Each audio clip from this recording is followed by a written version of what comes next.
And welcome back to the Blue Jays Today show, where today, guys, it is the eve. I like what Evan's saying here. It is the eve of the trade deadline. We are less than 36 hours away from seeing who's going to be going, who's going to be staying, and what prospects are the Blue Jays going to be getting in return, as well as some other trades around the league. But today, folks, we've got a major update about Yusei Kikuchi and what his trade market is looking like right now. And as well, Ben Nicholson-Smith coming out and talking about some Blue Jays that might be traded, some guys who will be with the team in 2025 unless they get traded at this deadline, guys. We're going to get to all that and as more, as well, some Blue Jays actual games and how they've been doing and what they're going to do this week. I'm your host, Adam Peddle. And I'm your host, Nicholas Playlog. And I see a lot of people in the chat right now saying, guys, can we please go out and get some pitching prospects, and get some pitching depth?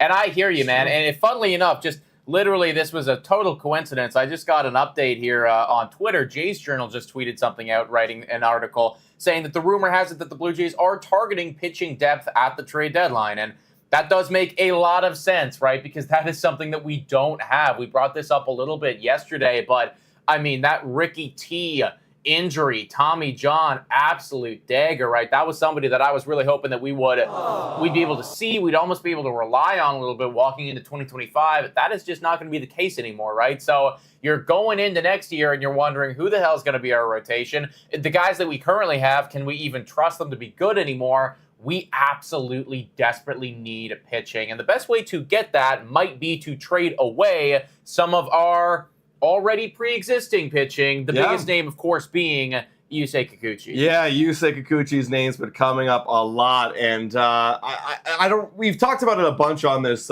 show, on this channel, that Yusei Kikuchi's value has been depleting or depreciating over the course of the last couple months because of how bad he's been performing. However, the latest rumors of him actually getting a decent market right now, you're seeing a lot of teams looking at Yusei Kikuchi as, you know, a possible guy to fill out the rotation. You've got John Morosi coming out here talking about how the Dodgers are among the teams discussing Yusei Kikuchi trade proposals with the Blue Jays, as well the Twins, who are contenders, the Padres contenders, and the Astros leading the NL West. So these are some pretty big teams that definitely need pitching depth, and there's a lot of conversations right now. I'm kind of shocked that there was this many teams and these high-caliber teams in on a Yusei Kikuchi. What do you take from this, Nick? Are you as surprised as I am? I mean, I'm not. I'm surprised at, maybe how many squads are looking at him, just because yesterday, folks, if you weren't in that live stream, I mean, we were looking through all of the starters in MLB, and out of the qualified starters in baseball, Yusei Kikuchi is actually ranked 8th worst in ERA in all of MLB, right? So, I mean, you hear that, you go, Jesus, is that really a guy that these playoff teams are looking after? Yes, because I think that, you know, from a Dodgers perspective, a Twins perspective, a Padres, Astros perspective, they're trying to weather the storm. They're trying to get to the postseason, and that is definitely something that Yusei Kikuchi can help you do. He will pitch 50 or 60 odd innings for you before you even make it to the postseason. And then when you get there, you don't need to bring him if he's not doing very well, right? You have that luxury for the Dodgers or the Astros, right? I think that a Yusei Kikuchi trade really is for these next 2 months, just to like take some of the weight off of your bullpen, take some of the weight off of your pre-existing starters. If you do have injuries, you don't need to rush guys back, and the LA Dodgers do have a lot of injuries because you have Yusei Kikuchi here filling in for them for a while. So I think that this really is just a strong depth piece for teams to go after. And I do think that the fact that you're seeing so many squads, Dodgers and Astros and Padres and Twins, and that's just a couple, right? They didn't even bring up the Orioles, who are still looking for starters. They didn't Orioles bring could up, go. you know, there's multiple other teams that are still looking for starters. I think it just goes to show how, I guess, thin this the market is right now for starting pitching. I mean, right before we started recording this, we got an update saying the New York Yankees are actually looking to trade away Nestor Cortez, and we're going, why on earth are they doing that? Well, because they know that they're going to get a nice return. The market is so thin, you know? He's doing better than a Yusei Kikuchi. Now, I wouldn't understand why they would do that unless they have plans to replacing him in that rotation. But, yeah, it really goes to show that maybe Yusei Kikuchi is one of the better pieces out there if you're not looking to get a Garrett Crochet, who we know how that situation is developing, wants to get an extension before he gets traded, which probably won't happen. Skubal's market is picking up like crazy between the Orioles and the Tigers. When I mean by crazy, I mean they've literally had conversations, which is the most we've ever seen so far during this trade deadline. So if you don't want to go and pay a premium, then I guess who else is out there? I mean, I guess it would be a Yusei Kikuchi. Michael Lorenzen went off the table today. I mean, I think it's kind of funny that the Blue Jays literally kicked the Texas Rangers into sell mode this past weekend by sweeping them. So Lorenzen's gone. Who else could go? I don't know, but Kikuchi's kind of the dude right now, unfortunately, for a lot of these teams. Yeah, that is just the hand that every other MLB squad has been dealt. It's like you gotta deal with the Yusei Kikuchi if you're not going to go out and you're not going to go out and get a Tariq Skubal. It's a good position for the Blue Jays to find themselves in. I don't want to spend too long talking about this because I've already yapped like crazy about this, but I would still love to see us entertain a Chris Bassett trade because of all of these things. I mean, fuck, like even the New York Yankees, who are very much a contending ball team, who will make postseason, who could go on a World Series run, even they are flirting with the idea of trading away one of their better starters just because they see the writing on the wall with this market and they think, you know what, we could make a killing right now.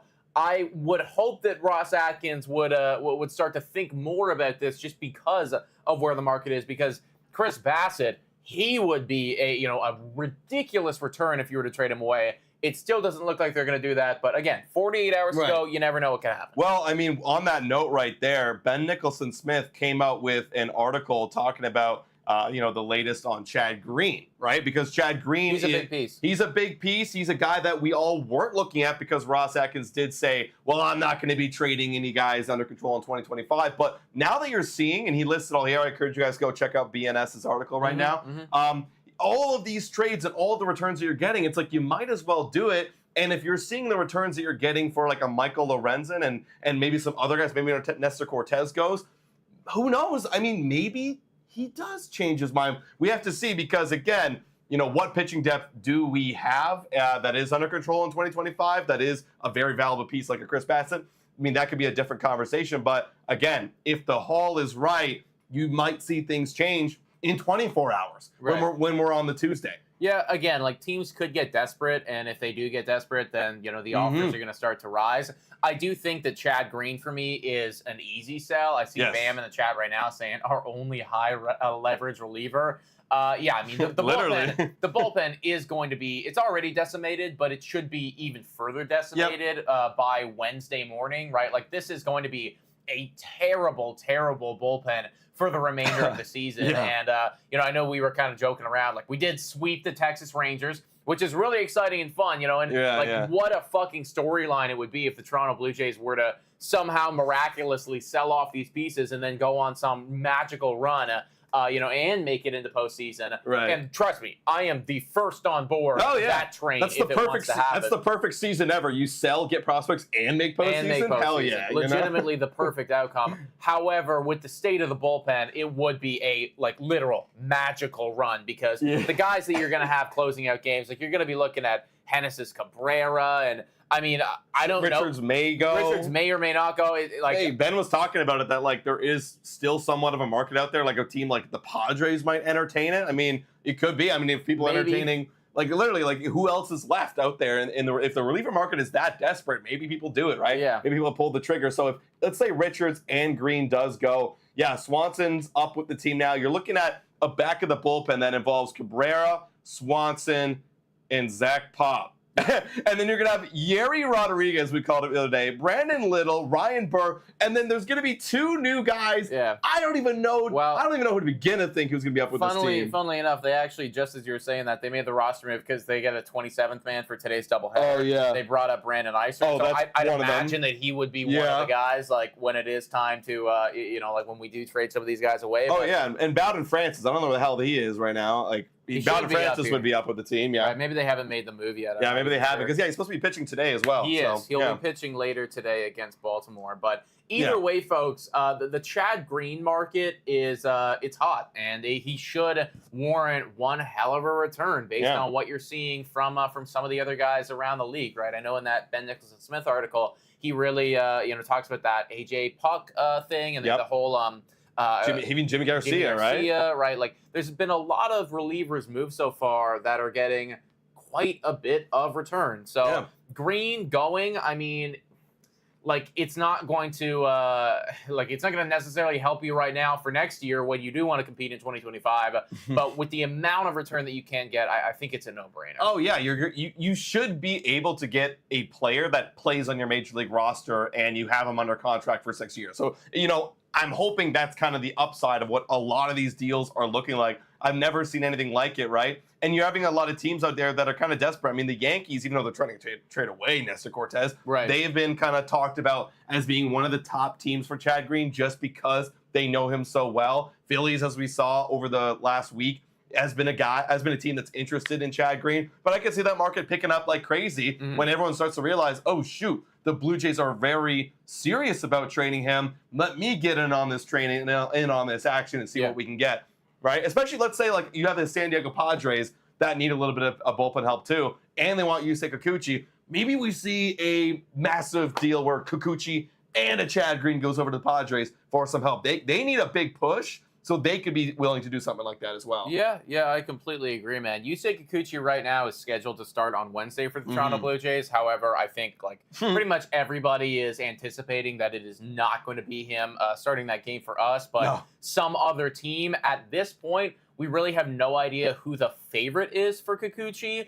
It just is really looking like there are a lot of squads interested, and he should be going somewhere within the next 24 hours. Yeah, absolutely. I mean, this is quoted by, I love this guy's name. It's Atkins to Alcatraz. Nice. He was quoting some of Ben's stuff, and he pulled it right from one of his articles saying that he lists off Chad Green, Yusei Kikuchi, Isaiah Kiner-Falefa, and Justin Turner as names to watch in the next 46 hours. We just talked about Chad Green. Thank you for whoever just subscribed, by the way.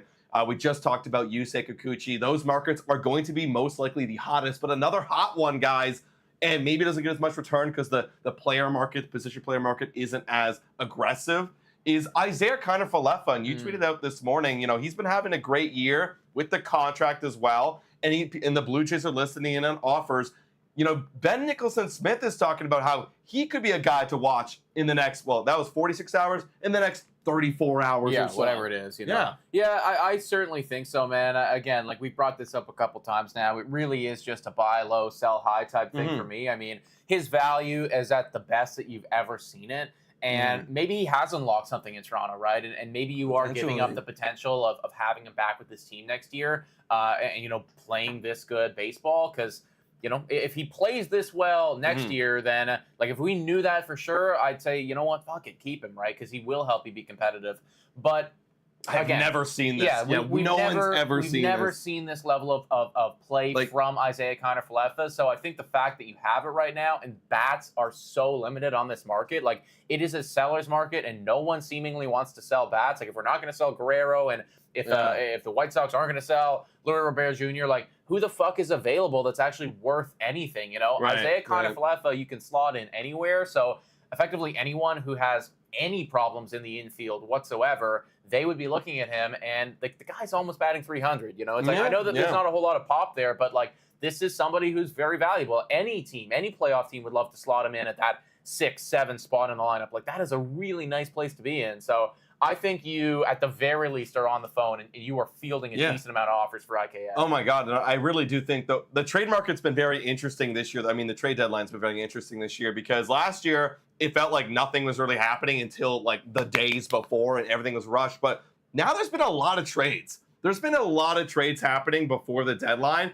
And now you're getting to a point where the market and the guys who are available, it's getting really thin. So I think actually Ross Atkins is kind of in a decent position right now where the market's been established, the price has been established, and now I've got guys left, and I've got a ton of guys left, and a lot of teams still wanting guys. So let's have a little bit of a bidding war and raise up these values a little bit. I think we're not in a bad spot right now. I do think tomorrow should be a really busy day. It should be awesome. There should be a lot of moves that go down because, yes, there has already been a significant amount of transactions, right? You've seen Baltimore be active, Phillies have been active, a lot of teams. Mariners have been active.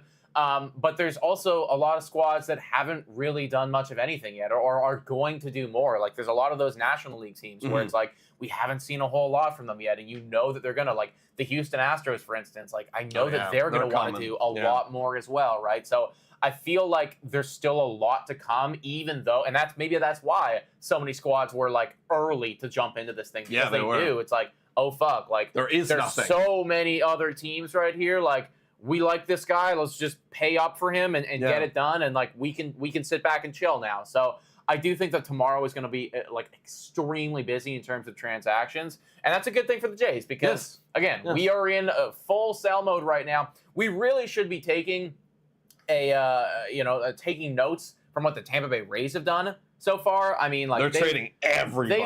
They've done it so well, man. Like they committed to the tank. Here's the thing: they're at the point that though in their franchise, different than the Jays, where they have to commit to the tank because they literally cannot pay for these guys anymore. Which is they're getting too valuable. Very sad for them. Like it sucks that they need to play that brand of baseball, but holy shit, they do it really well, man. I mean, I was reading an article today, and I made a little short on it for our other channel, Bad for Baseball. Go check it out, by the way, everybody. Bad for Baseball. They've acquired 14 prospects in the last 48 hours. That's insane. In the last 48 hours, they've got 14 prospects, 9 of which have joined into their top 30. So knocking out other top 30 guys that they previously had. 9 of them joined there. And they're not even done yet. They still have like Brandon Lowe and Yandy Diaz and Pete Fair. Like they're going to keep going. It's actually a fucking masterclass in terms of selling for what they're doing right now. Well, and think about what positions they have been trading away. I mean, they traded away Jason Adams, but they've been trading away a lot of their position players right now too. And for the Rays, that's not their philosophy. That we address the position players later. Let's just go get a bunch of them. Someone will hit, but we develop pitching so well that we're gonna rely on our depth of our system, which is phenomenal for them. I mean, and plus, you think about them coming into this year, they had a ton of guys on TJ. I mean, you had Shane Baz, you had McClanahan, like guys that were like literally not even playing this year. Next year, they're gonna get them back, and then. What lineup are they going to have? They'll figure it out. They might be back in a year or two. Like, no problem. It is the way that the Rays do baseball, and they're just extremely good at it. Again, that's not the Toronto Blue Jays philosophy. We want to be competitive next year. And we got lots of money, and we don't care. We got lots of money, and we're going to try our best. So we will see what progresses right there. I saw a couple people in the chat, though, and I just wanted to bring this up. I think somebody said, it's a travesty or it's devastating that Ross Atkins is the one making these moves right now. And that is definitely like something to note. We've kind of just like forgotten about that whole conversation entirely. But I mean, it is a little strange that Ross Atkins is the full captain of this ship heading this tankathon right now. Right. Assuming that he will get fired come October, come November. Yeah, it's like a captain riding a ship across the Atlantic, but him knowing that the ship is going to sink. So it's like, how am I gonna get this here? It doesn't matter. I'm going to die. Maybe some other people have a chance to survive, but I don't care. It's like that kind of thing where it feels weird. He's not thinking about the future of maybe the organization. I mean, I got really cheesed about the whole Danny Jansen thing. I think that was just a colossal F up on his part, not even offering an extension for Danny Jansen in the first place. Years in the making, right? So I was kind of upset about that. But I mean, to the most part, he's doing the trade deadline decent so far. Like, how would you kind of grade so far how Atkins has done this deadline? So far, I think it's fine. I mean, like, what's going to piss me off is when they don't inevitably trade away Chris Bassett with the amount of return that you could get. I just think, like, for me, that's just a massive no-brainer, right? And, like, can you imagine, next year, we walk into next year, right? And, Chris Bassett actually is starting to feel the effects of being 36 age. Years old and, isn't necessarily playing the best baseball that he's ever played. Right. Then literally everyone and their dog is going to be like, why the fuck didn't we trade him last year? And I'm going to sit here and I'm going to go, I know, I was saying that literally a year ago.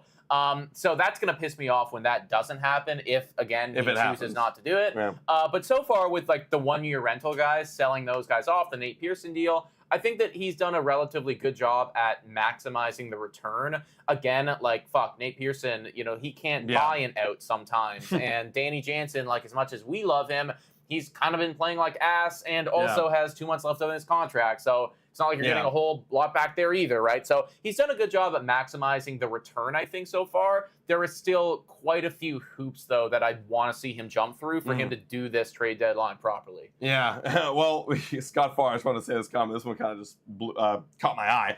Saying, Nick and Adam better get the live ready. Vlady will be traded tomorrow, last minute to the Mariners for a huge haul. DePito will give up a farm for it. He's going for it. Prepare for it, saying Scott Farr. If that happens, I will actually be 100% shocked. And actually, then I would, depending on the haul, of course, I'm going to get pissed off no matter what. Seeing Vlady go is going to piss me off no matter what. It will take me a few moments. Maybe it'll take me a couple days to calm down. It might take me a while, actually. Shout out to Brian right there for subscribing.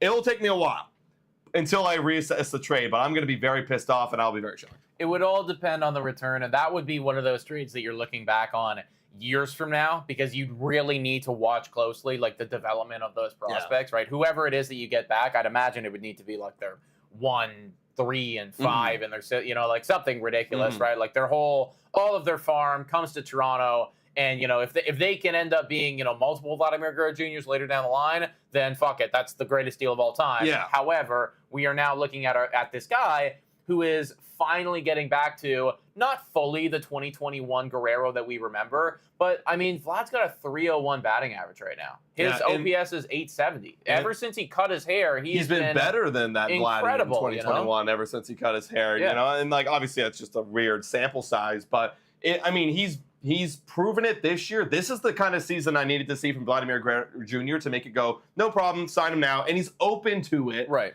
I don't know. For me, just from a fan of watching this team, by trading him, you're going to stab your entire fan base in the back. You're going to stab them.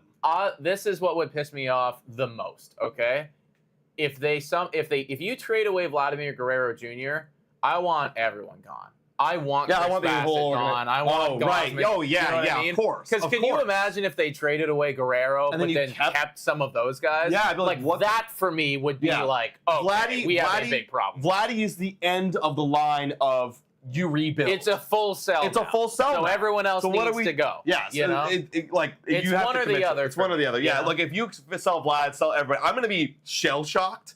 I might even cry on that stream if that happens. But look, I don't think I'd probably say it's like a 2% chance. We would need to get some I think the term that Ben Nicholson-Smith or Shai Davidi was using was that the Jays would need to get bowled over if with a Vladdy offer. So it would take a lot, everybody, for Guerrero to get moved. Yeah, one last guy, completely opposite end of the spectrum, that we haven't talked about yet, and Ben Nicholson-Smith does talk about him. Justin Turner, we've heard literally nothing about Justin Turner, but he does say, expect his name to be up in the conversations in the next, again, it was 46 hours. Now it's 34 hours. I mean, I really am not expecting much. It's going to be one of those moves where it's like, it happens. What do we get? We move on. It's like, it almost feels like a Nate Pearson in a way where it's like, I'm not expecting a whole lot from you because of your DH and you've been performing this season and you're 39 years old. Yeah, there's just so many things going against Justin Turner right now. Again, like the fact that he doesn't even play defense for me is a big one, because if you're not gonna be an elite DH, well, you got to provide something for me, right? You got to give me something in the field, right? And you don't do that, right? So I don't know. I'm finding it hard to see a reality where Justin Turner does get moved at this point. I still would like it to happen.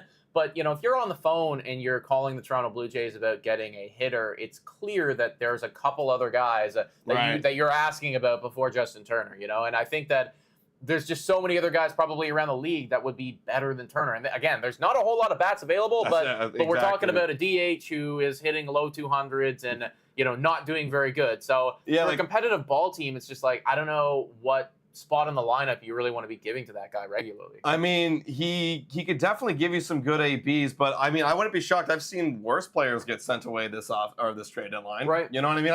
I've seen worse pitchers in terms of WAR. I wouldn't be shocked. I mean, it's trade deadline season, and everybody will go, and somebody will pay something for someone. It will just be, maybe saying that. I do still think, if I had to bet on it, I still think that he will go. Yeah. Whereas like Trevor Richards, for instance, like I don't know if anyone's going to go for him, but Justin Turner, I still think someone will pay. It's just going to be very minimal. Yeah, it's gonna be minimal. It's a get what you can. It's better than like letting them walk and whatever. So you might as well get whatever you can, guys. I did see something in chat. Andy's saying, Andy, Lisa's husband, right? Saying it would be critically insane for the Blue Jays to trade a IKF. What day? I don't think so, Andy. I mean, I think that again, Yusei Kikuchi for me, it's a buy low, sell high. You're making profit here. Trading away Yusei Kikuchi. I know that you want to be competitive in 2025, but trading him away doesn't sink your franchise or sink your chances of being competitive next year, right? Like, there's still avenues that you can go. You can find another IKF on free agency. You could find another IKF in your minor league system, for crying out loud. You could trade for somebody in the IKF deal that could just be a younger IKF. Like there's a lot of different avenues here for you to find that production again. And again, let's factor in, this is not who Yusei Kiner-Falefa has been for any of the rest of his career. I mean, let's all not forget why we were upset in the first place. Yes, you know what I mean? Like he is well overperforming anything that he's done in the past. So, I guess to your point, you're like, if we assume and we expect him to be this guy for the remainder of his contract, that would be crazy. Then I can see an argument for why you'd want to hold on to him. But I would also argue against the fact that he's going to be this good next year. I could be wrong. Yeah. I could be wrong. Well, we'll have to wait and see, guys. Right now, this is just the Blue Jays Today show that we do every single Monday, guys, at noon. We're actually going to be live around 8 unless something does break. Right. If news breaks or something's about to break, we're going to be live back here today. But if nothing does, we'll be live at 8 o'clock to cover what will definitely, there's going to be things coming up between now and then. Yeah. So we'll be covering all the latest trade rumors about the Toronto Blue Jays there. Now let's transition to some Blue Jays baseball, why don't we? I mean, let's talk about some good things, right? The Jays sweeping the Rangers, and it's all because of a couple names, but one guy who I think assuredly deserves the Jay of the Week this week.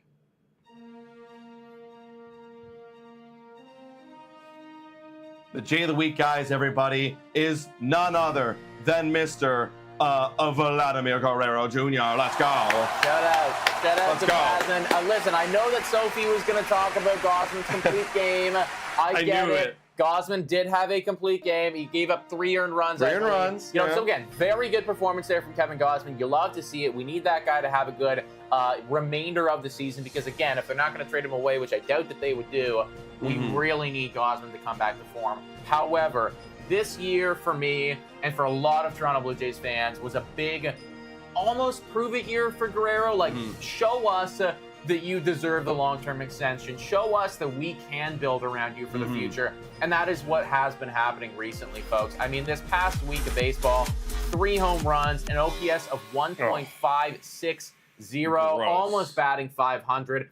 Seriously, since he cut his hair, and I know that there really shouldn't be any correlation to this at all, but since he cut his hair, Guerrero has been a completely different player. The numbers on the season now are beautiful. He's got an OPS of 870. This is an all-star caliber guy. This is somebody that you can be, very proud that is on your baseball team and wear his jersey out there, out in public, and feel fucking good about it. So, Guerrero, you kicked ass today. Offensively speaking, you were destroying the baseball. You love to see it. You know what? And I do this kind of on my own. I haven't really been talking too much on this channel. I like to give players of the month. And in April, it was Jose Barrios. In May, it was Vladimir Guerrero Jr. In June, it was Chris Bassett. And now that we're almost done July, I think it's safe to say Vladimir Guerrero Jr. deserves it again. I mean, again, batting .321, OPS of 975 with 6 homers. Like, what else can you really ask for from Vladimir Guerrero Jr.? And again, I do want to give that special nomination as well to a Kevin Gosman. The complete games are hard to come by, you know what I mean? Yeah. But again, 3 earned runs. If it was probably a shutout, I'd probably lean towards more Gosman, but it's hard to have a week like Vlady did, just absolutely dominating. 100%, man. I mean, Guerrero has been incredible. He's come out and said countless times now that he is willing and ready to sign a long-term extension with the Toronto Blue Jays. we've heard that they've had conversations with him before, but nothing has ever gotten serious enough to the point where, oh, it's imminent or pen is coming to paper. That is something that needs to happen sooner rather than later, folks, because again, you are now putting up the numbers this year, especially that any other team in MLB is going to look at and go, "Holy shit, we could use one of you. We could have that. We would love to have that on our team." If you allow Guerrero to get to free agency, then that is just going to be a horrible mismanagement from Ross Atkins or whoever it is that would be managing the team by the time that happens. You either extend him or you trade him. It's not one or the other. It's one or the other. It's extend or trade. My vote is on extension. If you do trade him, get the fucking bag. But still, lock this guy down long term. Lock him down, guys. A couple other players I wanted to bring up because you know what, we've been so doom and gloom this entire year, and we very, very rarely give some positive light. I guess the one other thing here coming into this trade deadline is Justin Turner. Last 15 days has been turning it on. He's got an average of 429 and OPS of 1.03. We've seen a lot of guys get some decent returns just based on the way that they've been playing leading up to the deadline. Yes, he's finally healthy. He's not sick anymore. He's back in his rhythm, and he's putting up some pretty good numbers. And as well, another guy. I was looking at maybe the possible J of the month. One guy, Yariel Rodriguez, 4 starts. He's going to start today for the afternoon game. But a 2.01 ERA in 22 innings. That's 4 starts right there. And a whip of 0.76. This is exciting, guys. This is the one guy in the pitching staff that we can look at and go, you're a big part of our future. Literally the only, you could talk about Jose Barrios, Kevin Gausman, whatever, but an exciting, budding, quote-unquote prospect, because he's 25 years old, is Yariel Rodriguez. Yeah, when we're going to need him, man. Look at what he's sandwiched between.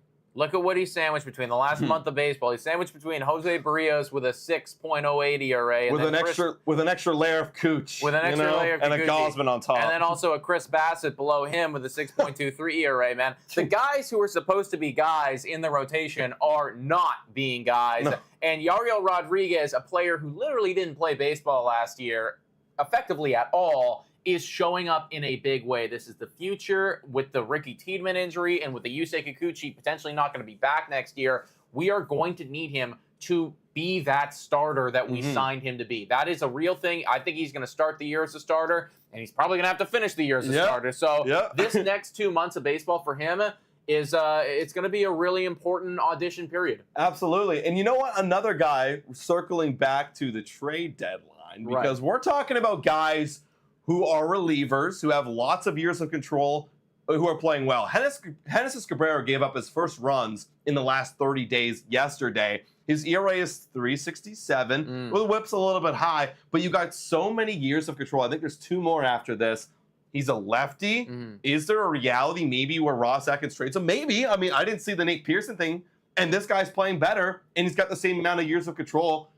Maybe there would literally be a need for lefties. I think you would just have Brandon Little in the bullpen. But at this point, if the market is crazy good, why not? He's playing out of his skin right now. Yeah, no, I completely agree, man. I don't see any difference between a Genesis Cabrera and a Chad Green trade, honestly. It's kind of the exact same shit to me. So if you're willing to do that and you're willing to already dismantle what's a terrible bullpen, you might as well do the whole thing. Seriously, with the guys that are good in this bullpen, we still have the worst bullpen outside of the Colorado Rockies who play at Coors Field. So, what are we trying to save here? We're already terrible. We're already terrible. We're so horribly bad. You're past the point of no return.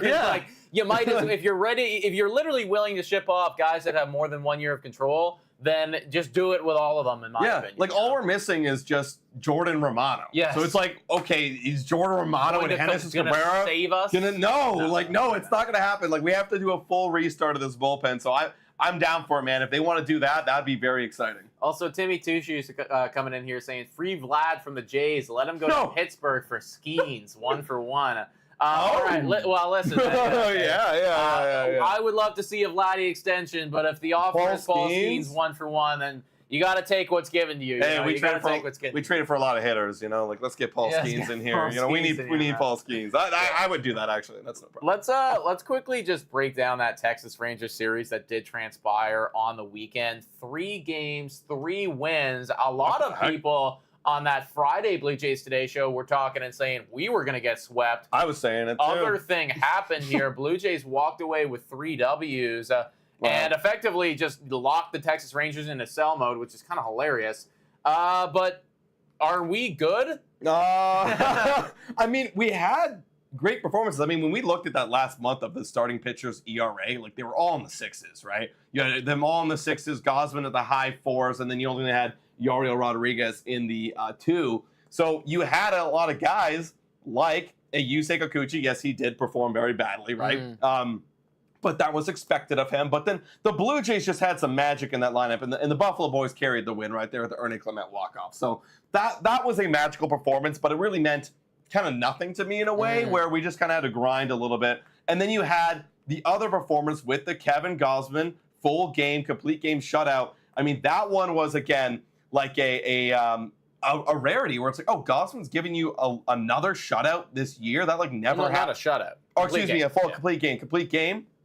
And it's like, wow, that like hasn't happened in a while. It happened once this year where he did have a complete game shutout. But it's like, wow, we're getting this magic again. That's the thing. We need that with the state of the bullpen because, again, literally, the bullpen didn't play today. The bullpen didn't play today. The amount of times that you can limit the bullpen from seeing the field is going to be huge. Yeah. And then you had Vlady get another homer. Then you had Justin Turner being like elite and trying to get up that trade value. Kirk had a magic game. It's just like it felt like magic was happening this weekend. And then the last game, of course, they win. Again, I wasn't even really paying attention because we were doing so much trade stuff, but they win 7-3 yet again. Yeah. And you get a great performance from Jose Barrios. Which we need to see more of. Which you need to see more of. And again, the Blue Jays are just popping off right now. Barger had himself a game. Turner, again, just like cooking this entire series. And then Vladimir Guerrero Jr. Yeah, guys, it's just magic on magic on magic. Do I think it's going to continue? I mean... Like, no. Like definitely, of course not, actually. However, I mean, again, it's still nice to pick up some wins when you can. And, knocking off the Texas Rangers in a 3-game series sweep, like, that's their second sweep of the year, I think. It is. Because we swept the White Sox. We swept the White Sox once. Wow. This is an actual team, right? This is an actual team. It's probably the best series we've had all year. And you swept them, right? So this was the best series that the Jays have had. It does suck that it's coming now at the trade deadline, and we are selling pieces off. But again, there's two sides to this coin. Do I want us to lose and tank for the number 1 overall draft pick? Right. Kind of. Yeah. However, on the flip side of things, if we can just be good at baseball for the next 2 months, we are still going to sell people. So sell all these guys away. But if you can see Guerrero get back to where he was in 2021, if you can see Horwitz finish the year strong, and you can see Alejandro Kirk pick up his socks and start looking like he used to, right? He needs to. You're going to be filled with so much more confidence walking into 2025 that it is possible to be competitive with this core for one more year, right? And so I think that, it's got to be a mixture of both for me. As much as I would love to get that number 1 overall selection, winning games is never a bad thing. And if it is those young guys that are going to be with you next year, that is even more important. Like if you have a squad that's depleted like this and they somehow magically after the deadline go 500, I will be not feeling great going into next season, but I'll feel more okay with it. If we get decimated, then I'm going to be down in the dumps. That's what it's like if we get completely fucking destroyed, then how are we going to be competitive? That's why it's crazy. It's like you think, unless you go I keep saying this, unless you go spend $100 million and completely change this team won't be competitive next year. Yeah. Looking at the Blue Jays right now, we're the 7th worst team in baseball, so we wouldn't be actually in contention for that number 1 pick right now, guys. We just got out of it. Well, ain't that good. Yeah, honestly, that's probably the worst spot to be in. The worst spot to be in, Let's just make a choice. If we're going to be good for the rest of the year, let's be good. If we're going to be bad, then, do that too, right? Yeah. So let's look at this upcoming series, guys. This one could be a tough one. It's going to be Baltimore for 4 games, everybody. Baltimore for 4 games in Baltimore. So everything kind of going against us right here. You got Yariel Rodriguez on the bump tonight. Newly acquired Baltimore Oriole, huge. Zach Eflin. We've seen him a couple times this year. 4.09 ERA. So just like a solid pitcher, not a walkover, but also not somebody that's gonna no hit you either. What are you thinking for this one? You know what? I feel like there's not going to be a lot of love in this series, and this again is our best pitcher hitting the bump. Granted, it's up against the Baltimore Orioles. Eflin's first game in orange. Is this going to be a good thing for him or a bad thing for him? I mean, some pitchers love to be, love the lights when they just get in their first, game in their new team and they go and they perform. But the Blue Jays are also kind of hot right now. We faced Eflin so many times. I think it's going to be our third time facing Eflin this year. So for that, in that regard, I think I might lean slightly Jays in just this contest. Granted, it's a doubleheader today, so maybe I don't know. I'm going to lean slightly Jays. We are going on a road trip, so that feels not that great. I'm going to lean slightly Jays in this one. Baltimore is cold for their standards. Like, I think in their last 10, they might be 5-5 or something like that. So, like, again, like, they're cold for what they do. And, I mean, they could even, like, we might see new guys, new additions going into their team before the end of the series. I do think that we might win this one. Eflin, can you scroll down to see what the guys have done to Eflin before? So Guerrero's been good. Horwitz has been good so far. Limited at bats, obviously. Work's been decent. Yeah, I mean, there is some positives, some negatives so far.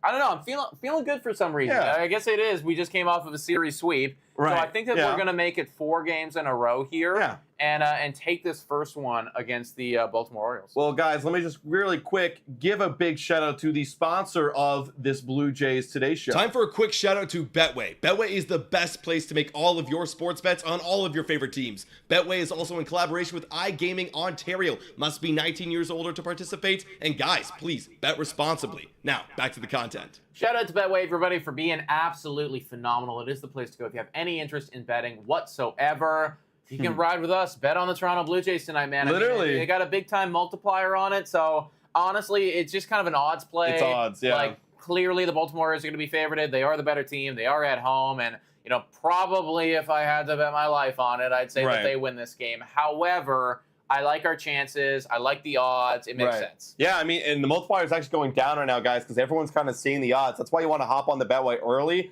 because it was 2.7 when we first started the show. Now it's 2.65. So get on it. That's how it works, guys. The more people get on it, the lower the odds go. So if you get on it early, you got a great chance to catch in. Zig when they zag, folks. Exactly. Zig when they zag. Let's move on to game 2 right now. Also, I see somebody in the chat saying, I know that this isn't happening, but if we sweep, does that put us back in contention?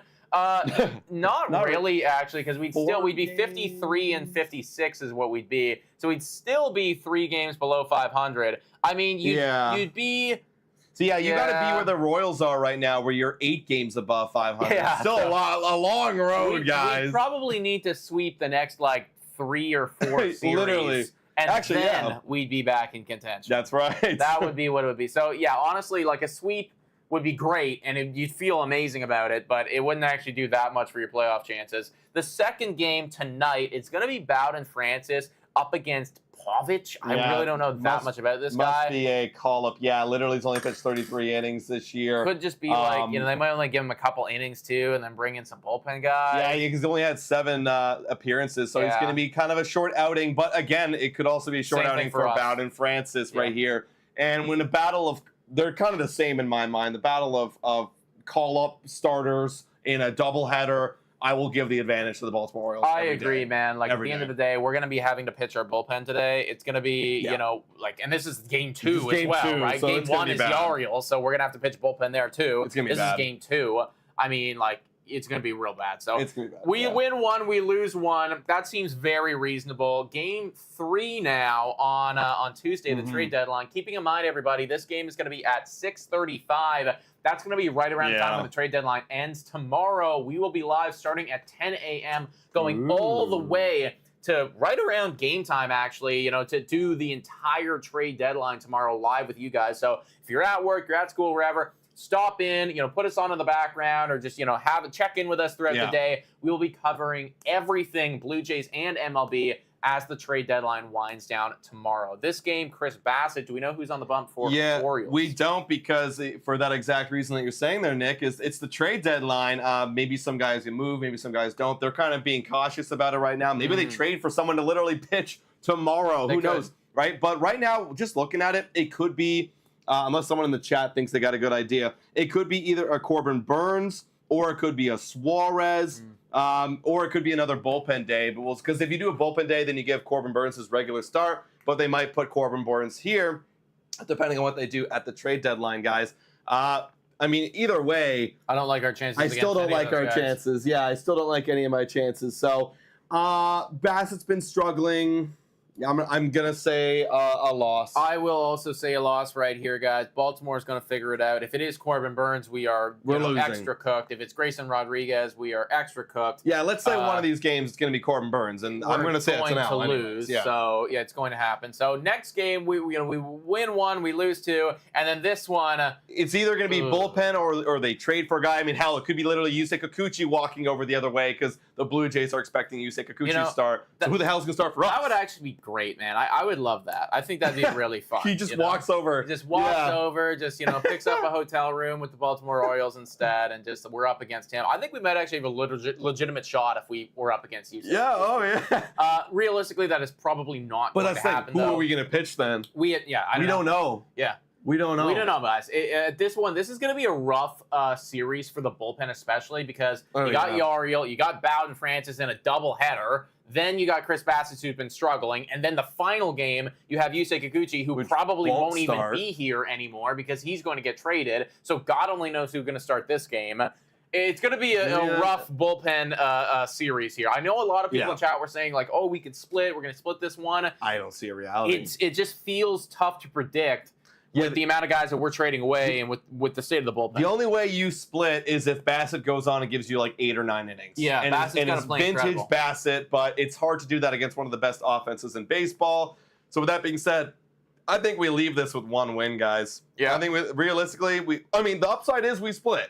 For sure. Yeah. But we leave this with 1 win because Kikuchi, man, the bullpen's going to be destroyed. Good thing we'll have an off day on Thursday. If the Jays actually did split this series against the Orioles, I would consider that to be a very big win, everybody. So those are our predictions for this series. However, it is now that special time of the show where we got to spin the wheel. The spinning fortune, baseball, colorful, future determining, stat analyzing, and...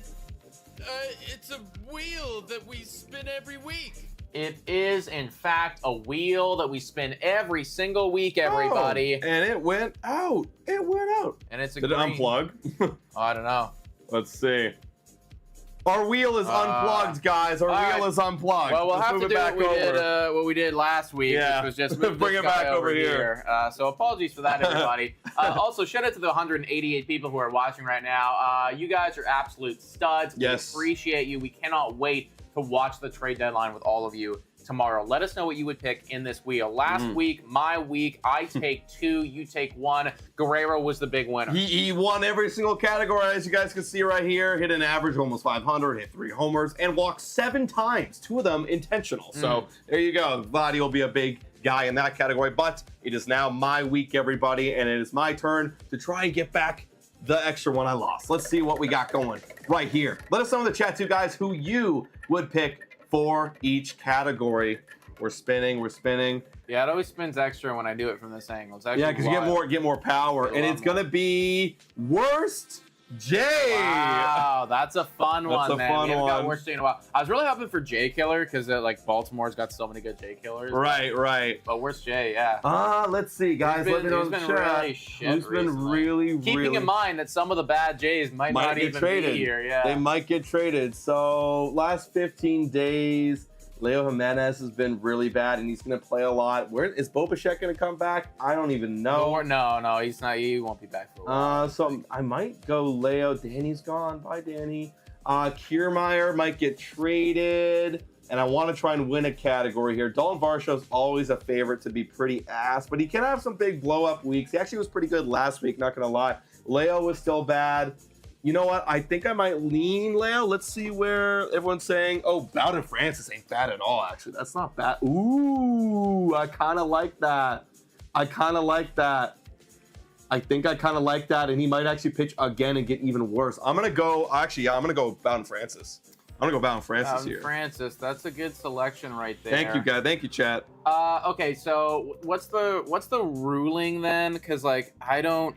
I want to pick... You want a pitcher? Well, do I have to pick a pitcher here? Is that yeah, because we can't really do, compare apples to oranges. Okay. Well, that's really tough then, because I don't even fucking know who's going to pitch. It's going to be... so, it'll be Barrios 1, Gosman will go 1, Bassett, so there's 3 games. Bassett will go... twice. He'll go on the Sunday. Okay, here's the thing. Who do we think is going to be pitching on that Wednesday start when Yusei Kikuchi gets traded? I have no idea. Who do we think? No idea. Okay, well, we can't do, because I'm not having trouble deciding whether or not I want to do a starter or not. So I'm actually not going to pick a starter. I don't think this guy's getting traded at all. I don't think he is. I've made that very clear. I'll take Trevor Richards. Well, can we do bullpen pitchers compared to? Well, because Bowden Francis effectively is a bullpen guy. Like, I know that he will be He's gonna start starting, now, yeah. but it's like, you know, it's kind of like the same deal. So, I mean, like, we can work it out, Okay. you know? Like, if Trevor Richards comes in, like, twice or three times and gets blown up twice, then that's obviously he's So worse. like, maybe how many innings is he got to throw? Three innings this week? Oh, yeah, I guess You know what I mean? What if, okay, rather than innings, what if it's appearances? 3 appearances? He's got to show, well, what's how many we're 'Cause there's playing? seven games. Yeah, 7 games. 7 games. So realistically, you know. 3 appearances. Three with all these appearances. bullpen. Yeah, 3 appearances. Yeah. 3 appearances. Okay, Okay. Trevor Richards. Trevor Richards is where I'm going. I'm going to put it in brackets so I know for next week. 3 And I have a games. feeling that he Oops. could. Yeah, I agree with you, Evan. I have a feeling that Richards could play a pivotal role in that Wednesday start, Right. assuming that Kikuchi gets traded. That's what I'm thinking. That's what I'm thinking. Right. Okay. So I got to let this thing play out, everybody. I typed a 3 and now it's going again. Okay, so you think it's going to be Richards. I'm going to go Richards, and I'll spin the wheel right now again so you guys can see it. So when it lands, we shall know. So Richards up against Francis. Those guys both suck. Who's going to go now? It's going to be average. I got to go with the obvious one. That's Vladimir Guerrero Jr. Yeah, that's reasonable. It's like one of those ones where it's locked in now. It's locked in. Do you want to see? I would like to see who's been playing good baseball. Perfect. Yeah, obviously Vlady. Vlady's going to be the one for Adam right there. What that does mean I will pick first in this next one. Mhm. But I do think that Vladdy's the right way to go. So Turner's actually been really good. Yeah, last 3 days, Turner's been last 15, excuse me, my brain. And then there's Vlady. So Turner's been the one cooking, but then again, he might get traded.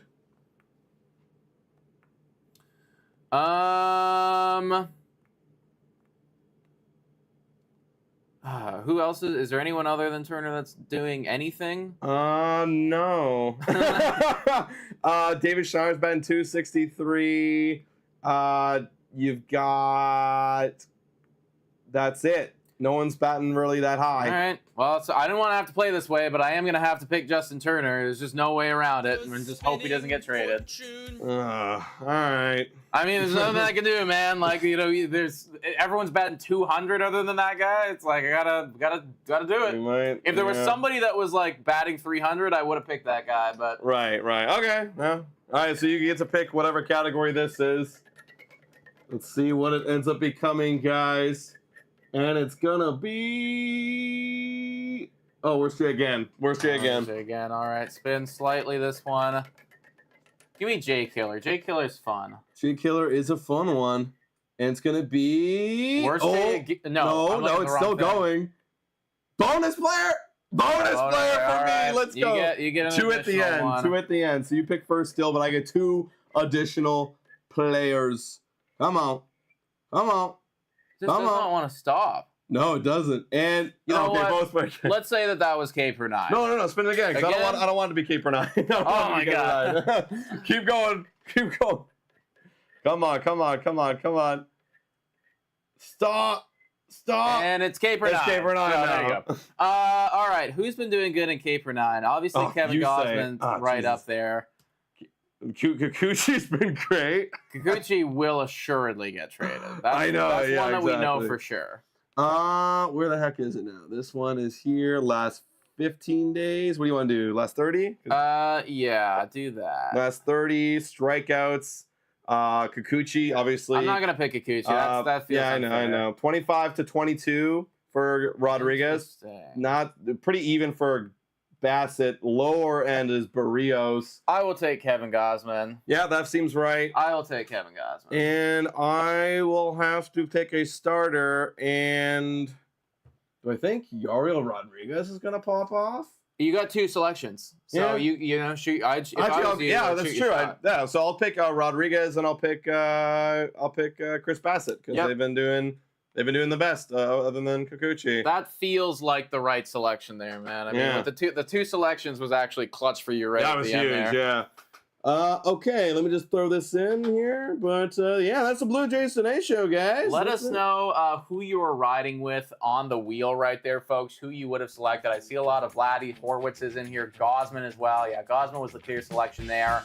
I would have loved to pick Kikuchi, but I mean that one feels like he was that's a a lock lock-in now. that he's gonna move. You know, again, if we don't trade Yusei Kikuchi, like that is gonna be a ridiculous turning of events from the management. But folks, we're going to be live tomorrow all day long and also live later this evening. If anything breaks, then we'll be here, you know, literally even sooner than that.